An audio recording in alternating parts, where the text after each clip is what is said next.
Yeah, so I mean, we talked about some of the housekeeping. So Q&A, you just use the button at the bottom of the Zoom app. They will be roughly at the end. Now, without further ado, I'm thrilled to introduce our special guest today, Thurston Pym, the visionary founder and CEO of Resistance Studio in Los Angeles. And he's got over 30 years of experience in the fitness industry. Thurston is really a true pioneer in the world of resistance training. He's conducted more than 10,000 consultations, trained over 300 personal trainers, and managed an impressive 30 studios throughout his career. Thurston's wealth of knowledge and passion for helping others to achieve their best results have really made him a respected figure in the fitness community. And yeah, under his leadership, Resistance Studio has now become known for its innovative approach to resistance training, and they offer cutting-edge workouts that promise impressive results in just 20 minutes. But I will let Thurston talk more to that. Without further ado, to kick things off, Thurston, can you share a little bit more about your journey and what really sparked the idea of Resistance Studio? Sure, yeah. Well, I've always had a passion for resistance training in particular because a lot of people do some form of cardio. And while fitness, of course, is important, and especially with the metabolic health issues that we're facing of our time, I mean, our health as humans has never been as bad. I don't think any species has ever been so unhealthy. I mean, now we have three quarters, well, 73% of people overweight, 43% clinically obese, you have 50% of people who are diabetic or pre-diabetic. So our health is obviously really, really bad. And finally, it seems to get a bit of coverage in the media recently, which is great because it should be number one topic for everybody. I think anybody in the industry, anybody who's listening, feels the frustration where what we do in terms of improving people's health as a preventative measure is incredibly valuable, but all the value just seems to go to making people unhealthy and through ultra processed food, and then just managing symptoms and not getting to the root cause.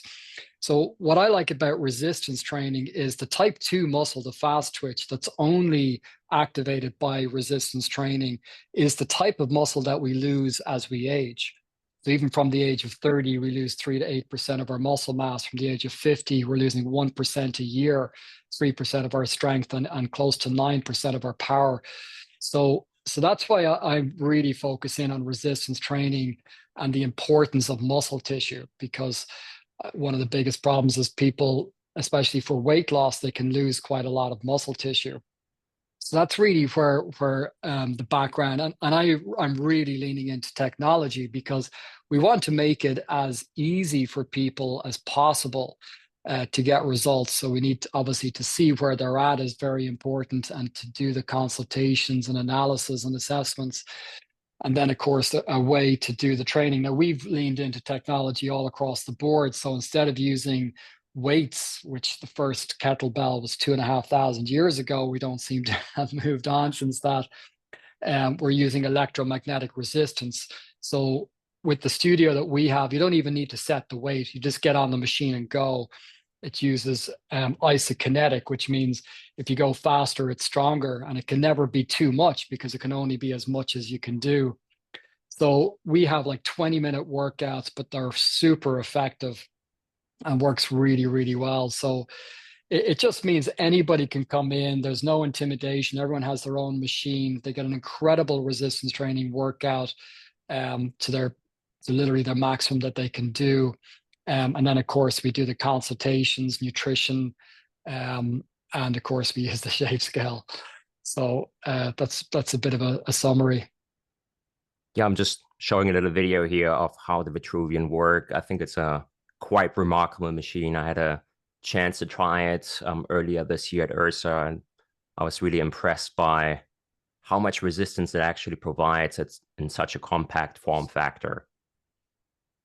Yeah, it's up to 440 pounds of resistance. So we can have people in here in their 70s that have never worked out before, and they could be doing a squat right beside someone who's a professional athlete, and it all looks the same. But of course, the resistance is what it needs to be, which is amazing. So yeah, it's pretty awesome. And it's definitely the future. It's like electric cars. You just know that in the future, all the gyms are going to switch over to this technology. So it's exciting to kind of, we're the only studio exclusively using this. So it's a lot of fun. Big learning curve as well, but we've got it to a really good point now. And just to be clear, you offer group classes or one-on-one personal training? Group classes. So we have up to 10 people working out at the time. So we have literally 10 people doing squats. We don't need to, figure out exactly what weight to set for each person. We don't have to put, weights on and off, or all that cumbersome thing is gone. You just pick up the handles or bar or whatever and go. Right. And you can do absolutely everything. You can do hundreds of exercises, everything from deadlift, pullovers, biceps, triceps, the whole lot. So it's Yeah, I pretty can see how awesome. it's also really time saving, right? Because you don't have to like change a lot of equipment, move around the studio. You just really have that one single machine, from what I understand. Exactly. Yeah. That's Yeah. really amazing. And your clients, they come in once a week, twice a week, three times a week, or what does that look like? Generally about four, three, anywhere between 3 to 5 times. So we do upper lower split. So Mondays is going to be lower body, Tuesdays upper body, and so on. So they come in. We generally recommend hitting every body part twice a week. So they do 2 upper, 2 lower. So on average, they would come in 4 times a week. Okay. Um, And you mostly provide then resistance training, or do you also incorporate any cardiovascular training like hits in your workouts? So we do what's called HIRT, which is high intensity resistance training. So we don't do resting in between sets and reps. And again, this technology allows us to very quickly go from one exercise to another. So there's no cumbersome setup or whatever in between. So it's super efficient, and we keep the heart rate up really high, like 80% plus. So so you're basically getting a cardio workout while you're doing resistance training, and it's super time efficient, because that's the number one reason why people don't work out, that they say they don't have enough time. So 20 minutes is something that people can just get in at their lunch break or whatever. It's super convenient, super easy, and they're getting both the cardio and the resistance training worked out in one. All right. Now, I know you're really big on muscle mass and lean mass. Can you just from all your years of experience, why do you think it is so important when it comes to your overall health and fitness? Yeah, well, finally, it's actually getting again, a lot of all the top doctors, researchers, scientists, and a lot of media attention, influencers. Everybody's finally realizing that muscle is absolutely vital for metabolic health, for longevity, and for getting into shape and burning fat. So, muscle is what burns fat, obviously, from that perspective. But now they're even looking at muscle as an organ. I mean, I'm sure lots of people have heard of people like Dr. Peter Attia, Dr. Rhonda Patrick, Gabrielle Lyons. So they're all really showing that muscle is the vital thing. So it's more about a lack of muscle than people having too much fat as a metabolic health issue. So that's the most important aspect. And as we age, we tend to lose muscle, as I was saying earlier, Hmm. but it's not linear. That's what I used to think myself. Oh, just as you age, you start to lose muscle. But actually, what's causing the muscle loss, like 90% of the muscle loss, is through what's called catabolic events. So what'll happen is maybe you get injured, maybe you're in hospital. Like if you look at any of the research on bed rest, even a week or 2 weeks bed rest, you can end up losing 30% of your strength. You lose quite a few pounds of muscle tissue. And the problem is when people Wow. have these catabolic events, they lose that bit of muscle, but then they never regain it afterwards.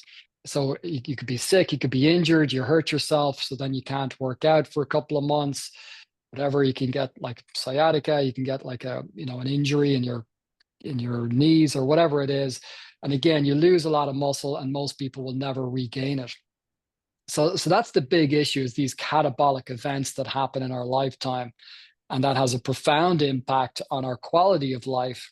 And especially people that are older, from the age of 65, if someone falls and hurts their hip, like 30% of them won't last a year. And then the people that do, their quality of life is diminished dramatically. So in particular, when it comes to aging, mobility, and I always use the analogy, you can think of people in their 70s or 80s, they could be out hiking and have great stamina. So they're cardiovascular. I mean, they could go for walks for hours and keep up with people. But what they don't have is strength or speed, and that's the type 2 muscle tissue. So that's why we really lean into preserving and even replacing any lost muscle tissue through resistance training. And of course, the nutrition, the protein is really, really important. So, like I said, most people will do some form of cardio. They can go for a walk, run, jog, swim, cycle, whatever they like. Could be sports, could be whatever. Pickleball, super popular nowadays.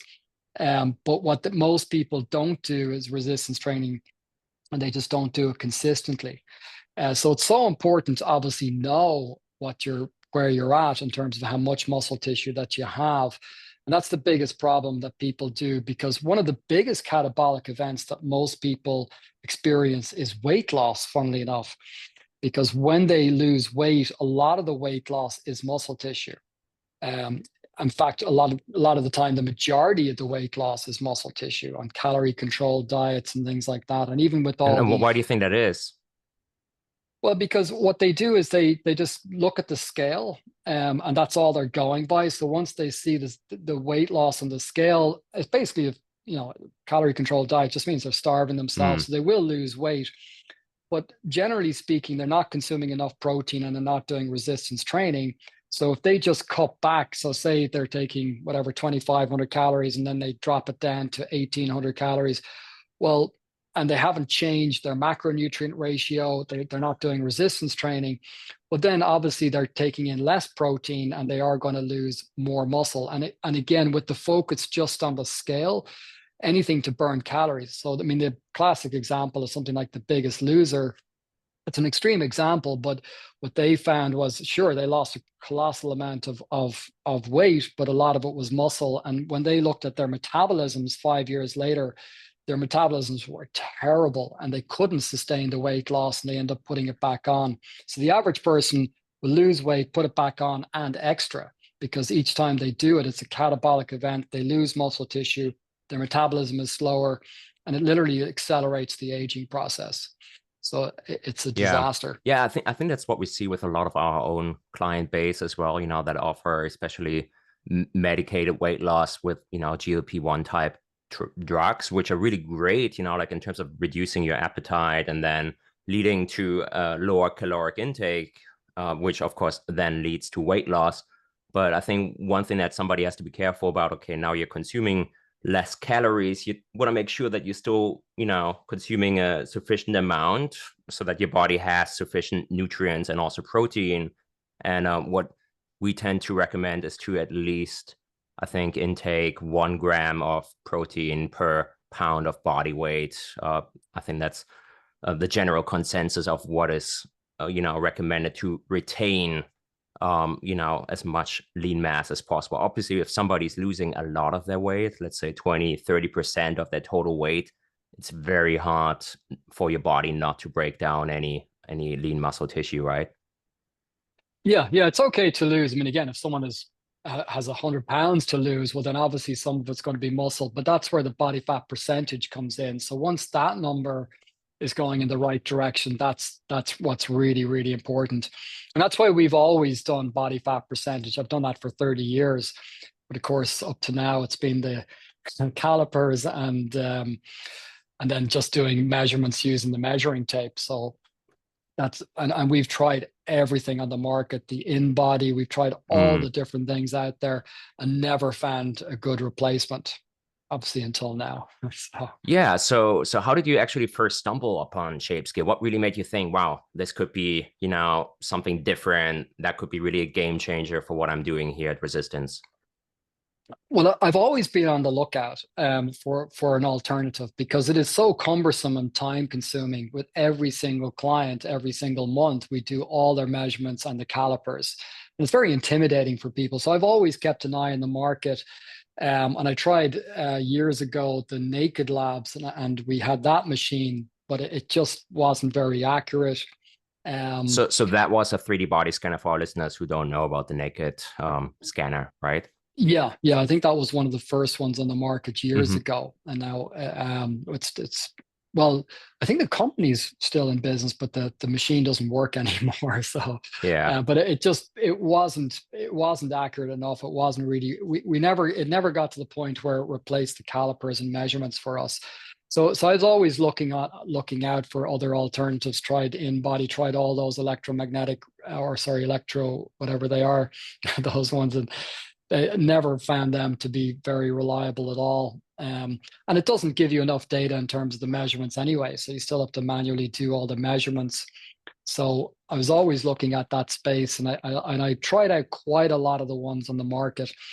And the first thing that grabbed my attention about ShapeScale was the fact that you had the photorealistic images, which was awesome because the other ones, or the one that we used to have, it just looks like a clay kind of blob. So um, it's really awesome to see the photorealistic 3D, and then people can really see, oh, that's me, and that's exactly what I look like, and you can look at it from every angle. It's awesome, yeah. Yeah, well, and most importantly, you can see progress then reflected over time, not just in the numbers, but in actual full color on your own image. So you can really, connect the dots. Okay, like, losing, 10% of my body fat is actually making me look like this. And that's really great, I think, and motivating. Absolutely. Yeah, yeah, But yeah, yeah, for sure. um, can you maybe paint me a picture, like when a new client walks into your doors, what does like your initial onboarding process look like, and how does ShapeScale play a role in that? Sure. Yeah, yeah. Yeah, because I mean it really has made a big difference in terms of it makes it so much easier and faster to do that. It's probably cut down our whole onboarding process by 50%. And it's a lot less intimidating for clients as well because it's very personal. People come in, and especially a lot of people come in because they want to get into shape and they don't feel great about their shape. And then you have to start putting the tape measure around every part of them and start pinching them and everything like that. So it's brilliant that we can now just show them the machine very quickly, get them started, scan it, and give them privacy while they do the scan and come in afterwards and then go through the results. So what we do is, yeah, when we do the onboarding process, obviously fill out a bunch of forms, and then we do the shape scale. Then we do a strength assessment. So that's another area that we think is very important, where when you have it kind of tells you about the quality of the muscle. So the shape scale is obviously going to give you the body fat percentage and how much lean mass, which is amazing. And then we like to see how strong they are. So the simple one is just the hand grip strength, which is a great measure, and it's just so easy to do. Now we use the Vitruvian machine to do a strength assessment. So each rep it gradually gets heavier, and it tells us how strong they are on a squat, bench press, row, bicep, and Or like a tricep. So we've got rep a max good. test, or how so? Yeah, so the way it works is we just have it's again because of the technology, they can just do a rep, and then every rep it goes up by 5 pounds until they can't do anymore. Oh, So we amazing. just bring them through that, yeah, and then that gives us a good strength assessment. And Um, can you elaborate like why hand grip strength, like for our, viewers, like why does it matter? Like why is it a good measure to assess strength? yeah, well, I mean, overall, funnily enough, this is what they should be doing at the doctor's office. I mean, strength and fitness are much better measures than cholesterol, blood glucose, A1C, blood pressure, all across the board. Again, like Dr. Peter Attia and these type of people will explain that if you're looking at all-cause mortality, risks of heart disease, diabetes, etc., strength and fitness are actually amazing measures. So the strength obviously part with the hand grip strength, there's a lot of really good data. Now, of course, it does because you could just do like forearm curls and improve your grip strength, but I don't know if that would really make it as good because really it's just sort of a rough measure and it's an easy one to do of your overall strength. So that's why we like to do it in conjunction with the other exercises because you can sort of game the system and just have strong forearms and nothing else. But then I don't think it's going to correlate with all of the other risk factors. So grip strength has been shown to be very, correlates with hypertension, blood pressure, all of these other risk factors. So it's a brilliant measure to have. And again, you can show up the chart and it shows you, whether for your age group, which category that you're in. So again, it's very good for people to see where they're at, and then of course to see the progress after They, go through the program, do some resistance training, adding in protein, etc. Okay, so you've done the strength test, and then what's next? So the shape scale, the strength assessment, and then we do the nutrition counseling. So that's again obviously a crucial part of getting results. So exercise and nutrition, they go hand in hand, because if you could do all the best exercise in the world, but if you're still eating colossal amount of ultra processed food and not consuming enough protein or nutrients, then obviously you're not going to get the results. So we'll go through exactly, what they're eating, whether they generally eat out, and we go through again, literally breakfast, lunch, dinner, what they're taking, and then we give them personalized recommendations based on what they are willing to do, of course. Right. And Yeah, and we use the sort of analogy of, well, look, because a lot of people say, oh, we should only go on a diet that you can sustain long term. But I see it like driving a car. That's fine for cruise control if you're where you want to be and you just want to stay there. But sometimes you need to put the foot on the gas or the accelerator where you're going to need to do something a little bit more. So consume more protein, possibly consume less carbs, and there's lots of different ways. We've got like every diet you can imagine, but the main thing is people understand, okay, for some people, fasting, intermittent fasting might work. Some people low carb works. Some people just portion control. There's a lot of different ways to do it, but our big emphasis is going to be on the protein and nutrient density. And that's just crucial. So again, we'll go through the nutrition counseling, see where the person wants to go, see what they're willing to do. Because keto can be good, but you need to be super strict. So we're kind of selective about using these different modalities. Again, depending on the person. Other people, it's going to be more of a gradual process where they just will cut out a little bit of processed food, add a little bit of protein, and obviously they're going to see results gradually over time.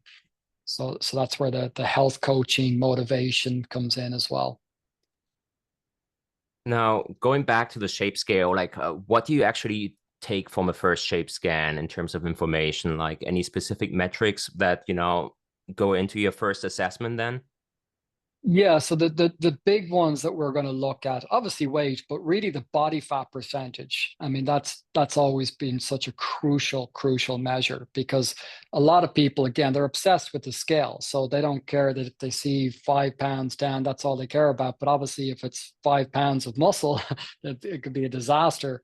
And somebody could only lose 1 or 2 pounds on the scale, but they might have gained 3, 4 pounds of muscle and then dropped, 6, 7 pounds of fat. So the body fat percentage is absolutely crucial. And of course, then the lean mass, because again, that's, which is, really important. So yeah, my favorite ones are there. It's literally what you have up on the screen: the body fat, the lean mass, and the visceral fat. And that's brilliant because, again, you're not going to see that normally unless you have the measurements. So obviously it correlates with your waist measurement, etc. So visceral fat from a health perspective is vital. So yeah, so that's because we used to just use the waist measurement, but I love the visceral fat measurement, and the lean mass and the body fat percentage. And when it comes to, like the tape measures, like you mentioned waist circumference, are you also using like some of the other, tape measures that a ShapeScale provides? Yeah. So again, it'll depend on the person. So when they're more into getting into actual shape. So some people just want general health, energy, and then we'll just go, okay, we'll just look at the waist measurement, your overall body fat. But then when people then get more into, oh, I really want to look like this, and everyone has their personal goals, etc. And then they may want advice in terms of getting the proportions right. That's where we'll go into the measurements a lot more. And then obvious things like balancing left and right. So if somebody has a lot of people will, use more one arm rather than the other, and it can be a little bit bigger. So when we can see those types of things, it's great feedback. And then that we use that information then to help to personalize the workouts. So obviously, if they've got big legs, but they're small in the upper body, then they may want to cut down the lower body workouts to once a week and do more upper body workouts.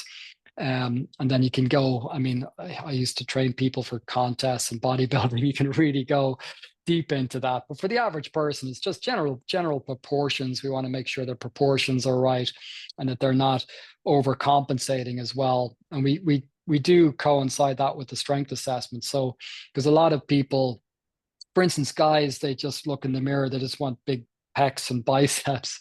And we always point out that the triceps and back is even more important because your posture is going to be better. For women, they're going to look at things like hip to waist ratio and Mm. things like that, which is really, from an aesthetic perspective, you're going to see things like that sort of V shape for men, and then the kind of hourglass shape for women. And again, it's just personal preference. We just ask them and see what it is that they want to focus on, and then we'll guide them accordingly. Yeah, that still sounds really comprehensive. So how long does like that initial consultation then last for? Well, so it used to be an hour, and now we have it down to less than 30 minutes. Wow. Wow. So yeah, and using technology, and obviously the shape scale, I mean, literally takes 1 minute to do the scan. And then while it's processing, that's when we get them to fill out the questionnaires and do the strength assessment. So by the time then we sit down with them, all the results come through, which is great. And then and I love the obviously all the different features like the PDF export and stuff like that. But yeah, then So we'll is sit that what down you and go use through then it. to go over those results? Like do you print out the results, or do you have give them access to the app, or what does that actually look like for you in your process? Yeah, well, that's what I love again about it is because with the PDF export, we can then incorporate that into our own system. So we've got a Mm. personalized app. So rather than having multiple apps, because we used to have 4 different systems, and now it's all under one. So it's great having that flexibility. So Mm. some people, we give them access to the shape scale. They really want to kind of have the app and they examine it. That's great. And then we can just sort of streamline it just to the PDF export, and then they have that all in the one app, which is our custom app, so they can really look at all the details there. So I love that flexibility of having both. Interesting. So how do you actually decide, like which clients actually, get to peek behind the curtain and get access to the ShapeScale app directly? Well, we'll default with the PDF, and Mm-hmm. then people that we just sort of know it's generally over time. So we generally start with the PDF, and then some people um, would just say, "Oh, look, you really want to kind of now you're getting into the fine tuning of your shape. We can give you access to the ShapeScale app, and we just add the email in, and then give them that." Um, because some people love to scan very regularly. And again, this is another huge benefit because normally obviously we'd have to do a one-on-one consultation to do all the measurements in the body fat.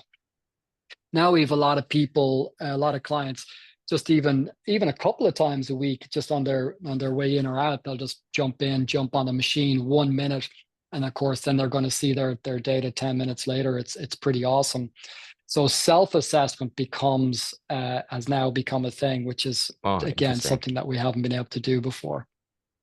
So what is like self-assessment? Yeah, let's actually talk about, like what is like your process and everything look like once somebody's onboarded, like let's say they've been, running with your program for the last 1, 2, 3 months. Like what does it look for like for them, and what's self-assessment in that, picture?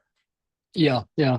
So again, traditionally we would do a monthly consultation, especially for the first 2, 3 months. Now, once the person is doing well, they're sort of they're kind of happy with where they're at. Then we might just do a consultation every quarter. Um, Now with this, we can get them to jump on the machine as often as they like. So it's great because they might decide just to go, for instance, go super strict for 2 weeks on a diet program. So we say, okay, quickly jump on the machine at the beginning and at the end. So it makes it super easy and very flexible. So yeah, the process is the first time we do the full consultation, we get them started. And then depending again, if they're going, like again, I use that analogy, if uh, their foot's on the accelerator and they're doing something like it could be fasting, it could be intermittent fasting, could be keto, low carb, then they can monitor that very, very closely. Like even on a weekly basis, they can jump on the shape scale and make sure it's going in the right direction and they're not losing too much muscle tissue if they're on weight loss or whatever it is. So it's great because rather than, again, the old system where they have to wait a month, they might have been a week or two where they're really good, a week or two where they're not so good. So then you don't really know what's happening. With this, with the ShapeScale, again, they can just jump in, literally takes 1 minute. They can do it as often as they like. So they could even just try a 3-day fast, or they could Wow. do the fasting mimicking diet, which is another tool. So they could try any of these things and then very accurately see exactly what the effect of these different interventions are. So basically, your clients have free access. They can get scanned at any time. And like, how often then do they actually get scanned on average? Like, what do you think? Well, I'd say on average once a month, which is Okay. fine. But then, like I said, people could be on a specific program where, and some clients do it 2-3 times a week. So it Wow. just very much depends on the person. So it's great just to have it there, so they can do it as often as they like. So if they're trying to create a change and they want to really see, oh, I'm going to add this in, they might just decide, even a supplement, they could say, okay, I'm going to try creatine, and then they can see the effects of that after a week or two. So it's just brilliant having that flexibility. So it's very individual. So like I said, some people will scan multiple times a week, and some people might only scan once a quarter. Right. So they might just be on maintenance mode. They're happy with their shape. Not a lot is changing, but they'll just do a quick, or scan once a quarter, just to make sure that it's they're Yeah, staying in that makes shape. sense. And Yeah. can you give us an example, like where either you or the client themselves actually notice, okay, wow, things are not actually going in the right direction. I need to do something different. And, like what were like the metrics and what then happened? Yeah, that's the other thing, is it's a great motivator because it keeps people honest and it keeps people on track. So if they do see, for instance, the classic is where people, they may be losing weight, but they're losing too much muscle.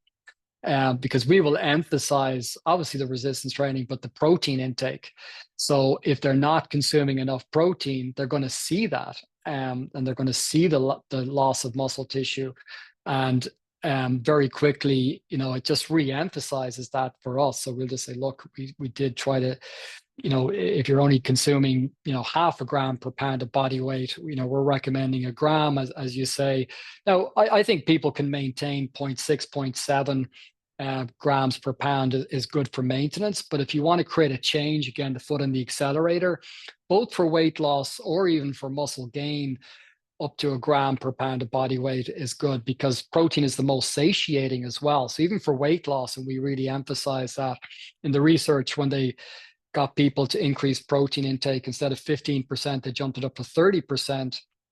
The average person, without trying that, they weren't told to try to lose weight or cut back, but by default, they consume 441 less calories a day, and they lost 11 pounds in 12 weeks. So increasing protein is brilliant because it's so satiating. Like, most people Incredible. Yeah. struggle to get anywhere close to a gram per pound of body weight because it's so filling, which is, again, to me, that's a natural form of Ozempic or any of these things. And it actually works just as well, if not better. So try consuming a gram per pound of body weight. It's tough, like hitting 200 grams of protein. It's so filling, and yet it's not a lot of calories. So again, it's like a natural form, that plus Mm. fiber, and you're at Ozempic levels, without having to pay $1,500 a month. So Yeah, it's one metric that I'm a personal fan of is the PE ratio.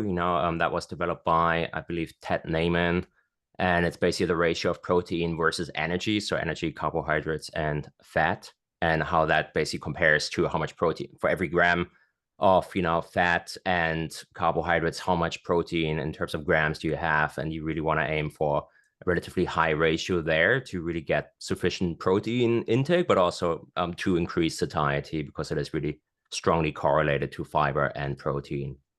Mm, yeah, yeah. But yeah, just to sum up then, what would you say has changed ever since you got ShapeScale last year? Yeah, I mean, there's obviously a lot of advantages for sure on the point of, like, cutting down one-on-one time by 50%, that's huge. That's a huge saving, obviously, because that's, we've always been pretty high touch because we want every single person to get great results. Um, and definitely, as you've got the slide up there, so I'm literally reading them off here, but less intimidating for clients. That's a huge one as well, because when people are out of shape and you're trying to get the measuring tape around them and stuff like that, you have to be very professional and keep talking and get them not to focus on it, because people can be very self-conscious. So taking that out of the equation is fantastic. The self-assessment is brilliant because they can really dial that in. And again, just 1 minute, literally and again, I love the fact that you don't even need to scan anything. You don't need to bring up your count. Once you've done it once, it recognizes you. So they literally just walk in, get on the machine, it's done. It's so fast, and then that's it. So I love that. And yeah, the other thing is, when we did the measurements, because we get fantastic results with people, because we make sure that they get the workouts in and follow the nutrition plan. But they're so good that a lot of people would almost question it. Like, did I really gain that much muscle and lose that much fat? And it's great now with the machine, because it's not us saying it, the machine is saying it. So it's sort of independent validation of the results. That's another big one. And then obviously, yeah, the motivation. So when they see the feedback, if they do lose a bit of muscle or they're not quite getting the results, it motivates them to follow the recommendations more. And of course, when we get the feedback and the measurements, then we can change up their workouts to get, again, if one arm is stronger than the other, we'll do more single arm exercises, make sure that it evens it up. Or if they're too much lower body or upper body, we'll change it up. So it does help us to really see what they need to do when it comes to exercise. And again, I was saying about the PDF export is brilliant, because it's like a readout of a DEXA scan, which is expensive and cumbersome, and you're getting more because you're getting all of those measurements and volume areas as well, which is an interesting one. We're going to start to lean into that because it makes a lot more sense than just a measurement, being able to actually show volume areas, because it's not just one. And this is for example, I think a good example of that is the glutes. Because some people want to increase or build our glutes, but as the shape changes, if you're just doing one measurement around the hips, you could gain muscle in the area, but the hip measurement could actually go down, or vice versa, because where you get the measurement from and where the hips are, the muscle versus fat can change the shape. So the measurement can change, not necessarily the volume area. So I think having that, Yeah. and it's something we want to lean The into tape measurement is more. really just one elliptical line point of measure, right? Like, it can often Yeah, overlook some changes around a certain body part, and then it can be somewhat even misleading. yeah, exactly. Because muscle obviously is more structured and can be lift things higher, whereas fat will, sag and drop lower. So like one measurement doesn't really tell you the full picture. So I do love the volume metrics as well. Actually, if I can just show a quick example, like, I like to really give that example around volume. Most people really don't like to use volume as much because they don't understand it. And I have to say, it is a bit of a, unique point of measure that most people haven't really, been exposed to. But I do find it quite useful to really understand also how weight change is distributed. So here we had somebody losing 10% of his weight, and that was really a great journey because he actually went down from 23% to 15% body fat while retaining really the majority of his lean mass, right? He only lost 0.6 Mm, pounds, which is really incredible. And you can really see that. Of course, he looks quite a bit slimmer here. And you can see visually, he's particularly slimmer around his waist. And obviously, if you look at the waist circumference, that's down quite a bit, 14%. Hips less so, because men, they don't really store a lot of fat tissue around their hips. But then when we look at their volume, you can see his lower torso volume actually down by 16%.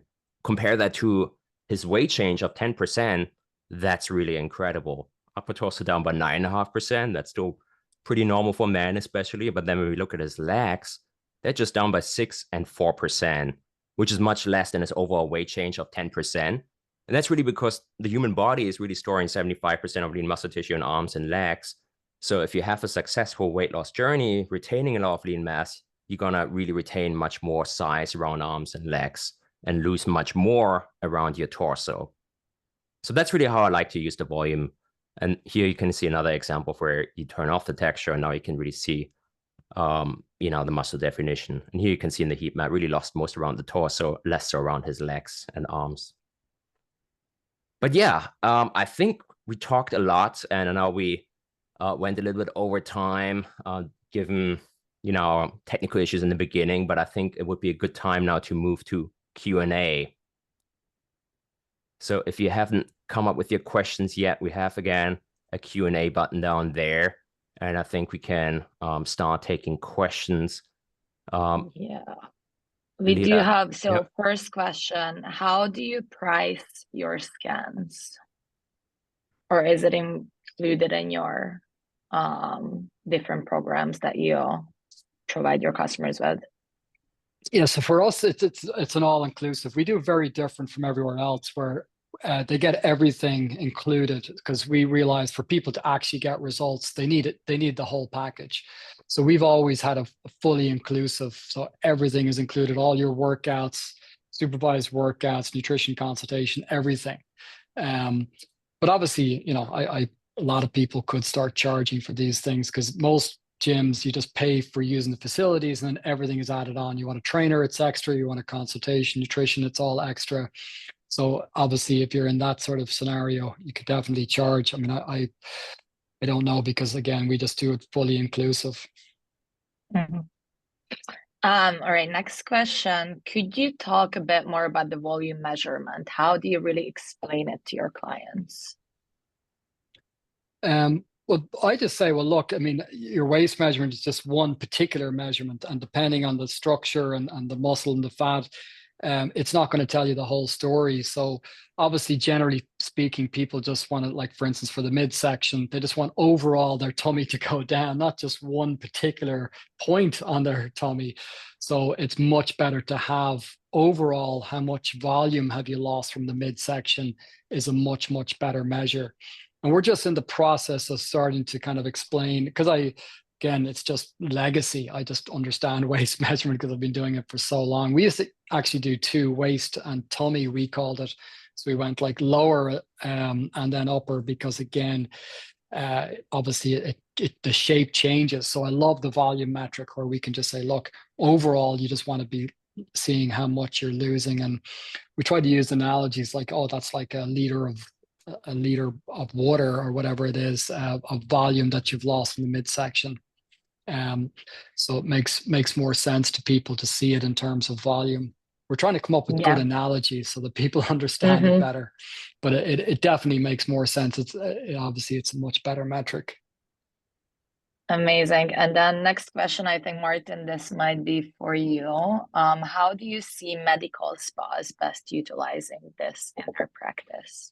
Yeah, so I have to say medical spas is really our fastest growing segment right now. And that's really because there's such, a big demand right now with GLP-1 driven weight loss programs.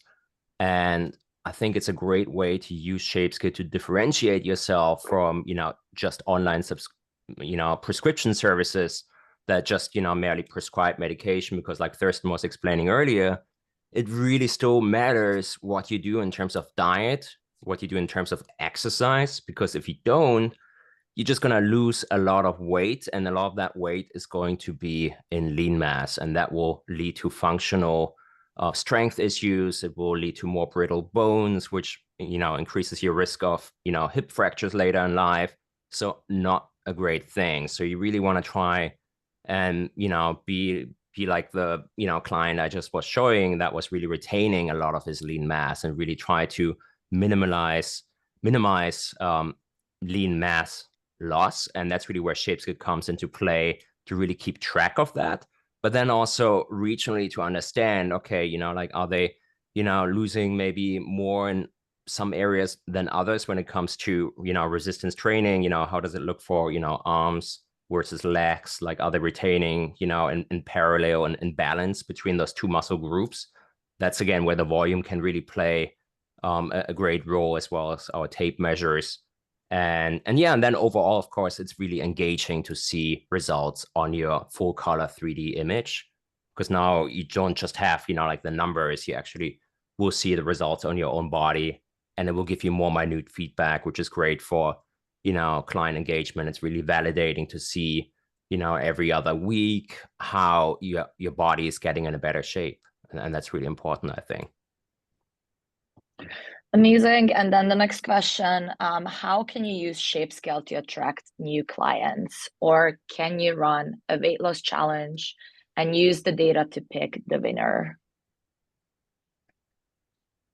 Is that for me?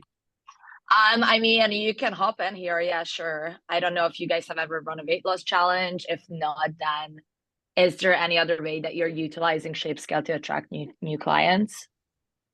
Well, we just obviously listed as part of what we do, leaning in again to the technology. Obviously, it's perfect for us because everything we're doing is high tech.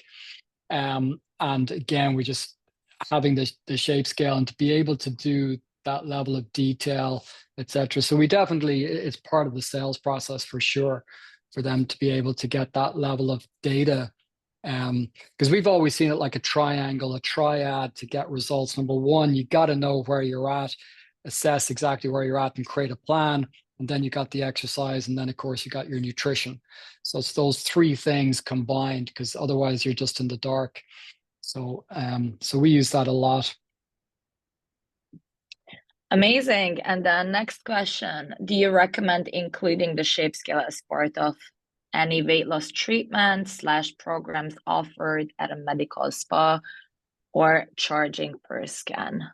Martin, I think you can take this one. You're muted. Yeah, so sorry. More often than not, we really see it being integrated in a program because it really helps, like I said, like to attract new clients, close them during that first initial consultation. Sometimes we do see some clinics, they offer maybe like a, either discounted or free first consultation just to get clients in the door. And then they really use, like their whole assessment to really sell to the client. And that's where ShapeScale, of course, plays a big role, because now you can really paint a good picture. Okay, this is where you're at. And then maybe use some past client success to kind of showcase, okay, this is where you can be, if you follow my program. And then throughout the journey, it helps, of course, to keep your clients engaged and, to retain them long term. And in the med spa context, we sometimes even see it leading to some potential upsells, because now you had maybe somebody going through a successful program over 6 months. Well, now they ask you sometimes, what's next? Maybe I should start, with some body contouring treatments to sculpt my body further, or, some other aesthetic procedures. That is sometimes how we see ShapeScale being utilized. And then, of course, it helps for referrals, because now your clients get to share their 3D before and afters on social media, which is like extremely engaging as well. Sometimes, though, we do see medical spas also integrating it into a membership package, where they charge a monthly fee, and that gives your clients access to certain equipment, and that can be another avenue to price in ShapeScale. And then finally, sometimes we also see a pay-as-you-go model. I would say we see that more often in health club environments, and there we see anything between $20 to $150 for even a single scan. Obviously, it depends what is being integrated. Sometimes, you see like a VO2 max, you get the consultation, etc. Then, of course, it's a little bit more pricey versus just a single scan where somebody hops on the scale. There's no feedback on the scan whatsoever. That's more often than not where we see some price point between $20 to $50, if that makes sense. Amazing. That was all of our questions. Awesome. Should we go into the raffle then? So raffle, what's going to happen, since we went a little over time, I think we are going to send out a follow-up email. The follow-up email is going to have a link to a survey, and then we are going to draw the winner out of those people who fill out the survey. So just make sure that you check your inbox after the webinar, go on the survey, fill it out, and then you're going to enter a raffle to win the latest Apple Watch. Amazing. Thank you so much for your time, and thank you, Thurston, for answering all our questions and sharing your advice.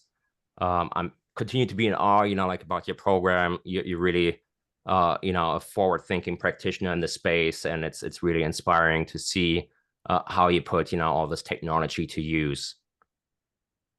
Yeah, you're welcome, Martin. And just something I wanted to say as well. Since obviously I think it was almost a year ago since I started with the ShapeScale, is that because it's something I always look at when I'm working with companies, is it's brilliant to see the amount of updates and the continual progress and improvements in ShapeScale. I've seen a lot, so it's great. It's kind of like Tesla. It keeps updating and getting better over time, which is awesome. And the response from the team and everything has been great. So that's why I'm happy to kind of support it, because I just want to make sure you guys do well, because I that's one thing. It's been so useful. But yeah, the updates have been fantastic. Like the PDF export obviously has been brought on, and being able to create the accounts.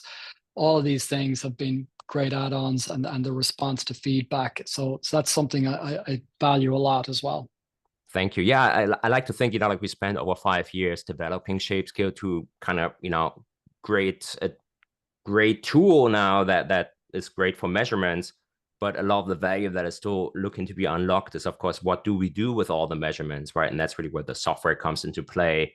And we still have a lot of exciting features in the works, and we try to push at least one update every month. And there's still so much that we want to do. We have like a huge backlog of things, and sometimes it is challenging, like to decide, like what to prioritize and what to maybe, pay less attention to. So that's where really feedback is really so important. So thank you for also having provided us with a lot of feedback in the past. That's really important. Yeah, and finally, if our listeners would like to get in touch or learn more about Resistance, how can they find out about you or get in touch? Yeah, just resistance.com. So it's resistance with a Z. And we're on the usual social medias that join the resistance. Amazing. Thank you so much. You're welcome. And it's a wrap.